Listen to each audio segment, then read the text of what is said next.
gotta focus on yourself, on your faith, on your dreams, on your mind, on your health, yeah. You gotta work, never tell, keep your head down, find what you love and excel, yeah. Hey everyone, welcome back. Today I'm sharing my real experience using the Huawei Pura X Max, focusing on the stuff that actually matters: software, gaming, battery, cameras, and daily use. I've used this as my main phone for over a week, so this isn't a specs video. I want to answer one big question. Is this huge foldable actually practical, or just something you force yourself to adapt to? Before we start, make sure to like, comment, and subscribe.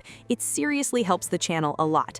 Also, I bought this phone with my own money, so everything here is purely based on my personal experience. No sponsorships, no outside influence. Let's get into it. The first time I saw this folding design, I was instantly curious. I actually tried the older Pura X years ago, but back then I barely folded it because I was obsessed with reading novels. What stuck with me was the weird aspect ratio. Then I saw the price and immediately lost interest. But the moment I held this new one in person, everything changed. One thing Huawei finally got right: colors aren't locked behind expensive versions anymore. I picked the white model, but honestly, I kind of regret not getting the blue. It looks incredible. And let's be real, a phone this unique deserves a bold color. Big thanks to my tech partner over in China for providing this footage. I really appreciate the support in making this video happen. Hey everyone, Stella here from techiestreet. If you're into staying updated with the newest gadgets, make sure to hit that subscribe button and turn on notifications so you don't miss any of our latest tech content. My first impression: the hardware feels seriously refined. The hinge is smooth, the crease is surprisingly controlled, and the phone feels solid in hand. The glossy back also gives it this futuristic vibe, especially around the camera module. But the thing that shocked me most was the width. I don't even have big hands, and phones like the Mate 80 Pro Max already feel difficult one-handed. Yet after a week with the Pura X Max, normal phones started feeling weird. What sounds like a disadvantage on paper actually becomes one of this phone's biggest strengths. Honestly, that unusual screen ratio is probably why most people want this device. Now, hardware is one thing, but if you're spending this much money, software experience matters even more.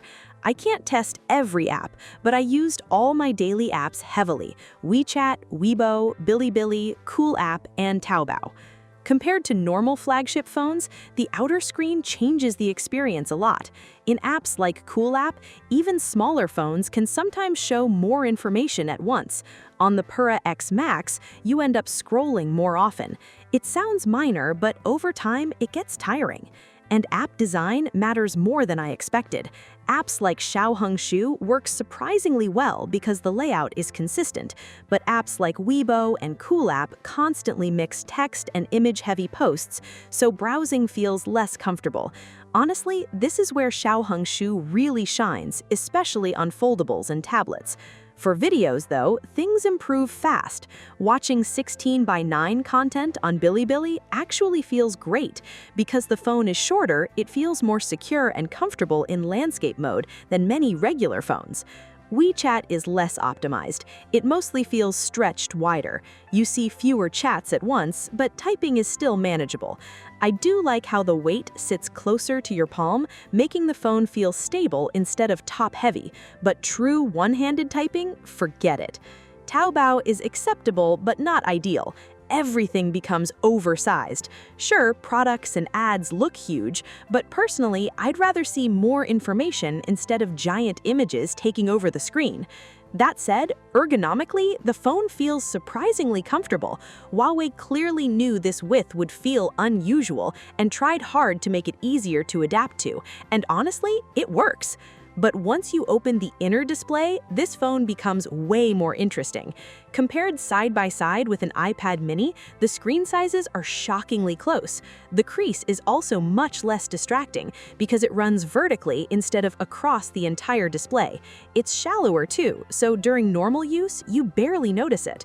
The speaker setup is also unusual. In landscape mode, the speakers sit diagonally, but somehow stereo separation still sounds natural. Huawei is probably doing software tuning behind the scenes. The only annoyance is that your hand can block part of the speaker in vertical mode. Now, gaming. I first tested Grand Order, which only supports 16:9, then tried the popular game Weekend. Interestingly, Taobao feels way better on the inner display in portrait mode because the screen becomes taller. Product pages suddenly feel much more comfortable. But the second you rotate into landscape, yeah, it's not great. Overall, though, I genuinely love the inner screen. Watching videos and gaming feels incredibly close to using an iPad mini. And honestly, most of the awkward compromises from the outer screen disappear the second you unfold the phone. Once the big display opens, those problems almost stop mattering. Most of the time, I actually use the inner display vertically because I spend hours scrolling apps like Weibo and Cool App. I only switch to landscape for videos. And thanks to the trifold design, the phone supports all kinds of rotations, making the whole experience feel surprisingly flexible. Honestly, the inner display's aspect ratio is one of this phone's biggest advantages.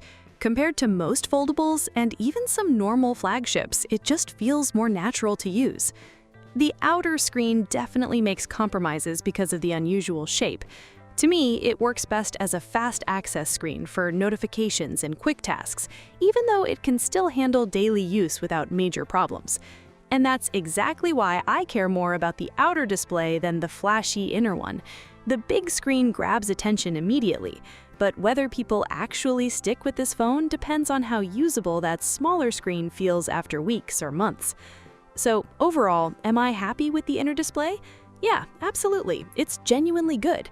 But now let's move to the cameras, because this is where things get interesting. For this comparison, I'm leaving out the Xiaomi 17 and focusing mainly on the Mate 80 Pro Max and the unavoidable iPhone 17 Pro Max, since that's the price range we're talking about here. In daylight, both Huawei phones perform very similarly. The iPhone tends to push warmer tones with a noticeable yellow tint. Telephoto performance on both Huawei's is excellent overall, although the Mate's extreme zoom can sometimes look messy. Ultra-wide differences are honestly minimal. At night, the story changes a bit. The Foldable sometimes makes zoom shots too dark, while the iPhone occasionally shifts toward green tones. In overall color balance, the Mate still feels the most reliable. For telephoto shots, both Huawei phones rely heavily on AI processing. The Foldable struggles with some detail correction, while the iPhone smooths things aggressively. Ultra-wide quality stays surprisingly close to the main camera though, which is nice. One thing Huawei phones used to get criticized for was how different the final photo looked compared to the preview. Thankfully, that issue is much better now. You also get telephoto macro mode here, although the focusing distance feels slightly farther than on the Mate 80 Pro Max. The AI selfie feature is honestly pretty fun. Sometimes the results are weird, but entertaining.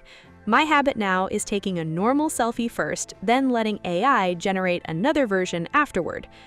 Huawei's HDR album support is also worth mentioning.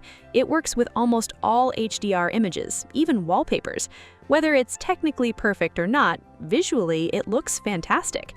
And because most photos are still shot in 4:3, using this phone almost feels like holding a small window toward the world. After using it heavily, I can confidently say the camera quality has a very dependable baseline. Now let's talk about HarmonyOS. My first serious experience with native HarmonyOS started around the Pura 80 era. Back then, features were impressive, but app compatibility was rough. Even basic things like exporting WeChat business chat history didn't work properly. Fast forward to April 2026, and things have improved massively. The apps I use daily now work surprisingly well. A few features are still missing, like scheduling WeChat reminders, but overall the software feels much more polished. Some of the newer app permission controls are genuinely excellent. That said, there are still two things bothering me. First, the system still can't automatically switch between light mode and dark mode based on sunrise and sunset. You have to use Smart Life automation instead. And weirdly, if you own multiple devices, the automation only works on one. That honestly makes no sense. Second, HarmonyOS lighting effects look way better to me than Apple's liquid glass style. They feel more unique and visually impressive. But the new pet-themed interface? I genuinely don't get it. The animations feel stiff and the wallpapers look awkward. And don't even get me started on watch faces. Third-party designs feel wildly inconsistent. Ironically, Huawei's own promotional watch faces always look the best. Overall, HarmonyOS still needs a stronger visual identity across the system. Now, battery life. And honestly, this part disappointed me a little. For a foldable this size, 5,300 mAh feels underwhelming. In my first test, I used mobile data all day outdoors, mostly social media and light photography. Inner screen usage stayed under 50 minutes. By the end of the day, battery dropped to 26%, giving roughly 5 hours and 10 minutes of screen on time. The second test was mostly indoor Wi-Fi use, WeChat, Weibo, and about an hour of Bilibili on the inner display. Battery finished at 32% with around 5 hours of total screen on time again. And remember, no heavy gaming during either test. So compared to something like the Mate 80 Pro Max, this battery definitely feels less dependable. And obviously, it's nowhere near those massive 7,000 or 8,000 milliamp battery phones. Charging is decent though. Using Huawei's 7A cable with a third-party charger, speeds briefly hit 45 watts before stabilizing around 30 watts. From 32 to 92% takes about half an hour while folded. So realistically, most people will probably charge this phone a little more than once a day. Now, gaming. Unfortunately, the games I play don't really benefit from HarmonyOS's ecosystem advantages. Right now, I mainly play FGO and mid to late D. After updating to HarmonyOS 6.1, I skipped the super heavy performance tests. In mid to late D, with max settings enabled, I compared this foldable against the Mate 80 Pro Max and Xiaomi 17 during normal gameplay. And honestly, the larger screen makes gaming feel far more immersive. But there's an interesting trade-off. One display feels bigger but blurrier, while the other is smaller yet still blurry in its own way. The 9030 Pro chipset still trails mainstream flagship processors in raw power, and because some situations behave almost like emulation, performance takes another hit. Screen recording also lowers performance further. Compared to modern flagship chips, there's clearly still a frame rate gap here. I mainly wanted to show this so people know what to realistically expect before buying. Oh, and one last thing. I noticed a lot of reviews completely ignored the accessory ecosystem, but honestly, accessories matter way more than people think. Beyond hardware and software, good accessories can quietly become one of the biggest reasons someone decides to buy or skip a device. People keep saying iPhones are getting boring, but let's be honest. Apple still completely dominates the accessory ecosystem. Almost every accessory launches for iPhone first. But even then, finding something that's both practical and actually looks good is harder than you'd think. Now for this phone, it's only been a little over a week since launch, and if you want something premium, your main choice is basically Huawei's official magnetic case. The problem? Once it's attached, the phone suddenly feels much thicker and heavier. And honestly, I have to praise Huawei for one thing here. The transparent case included in the box is surprisingly useful. Please, don't remove that in future models. Now, most of what I've talked about comes from personal experience rather than hardcore lab testing, but I think by now you probably have a pretty clear idea of what the Pura X Max is actually like. Personally, I think buying a large foldable follows the same rule as any foldable. Your favorite apps need to work well with it. If you spend hours reading novels, browsing comics, gaming, or using HarmonyOS optimized apps, then a device like this can genuinely improve your daily experience.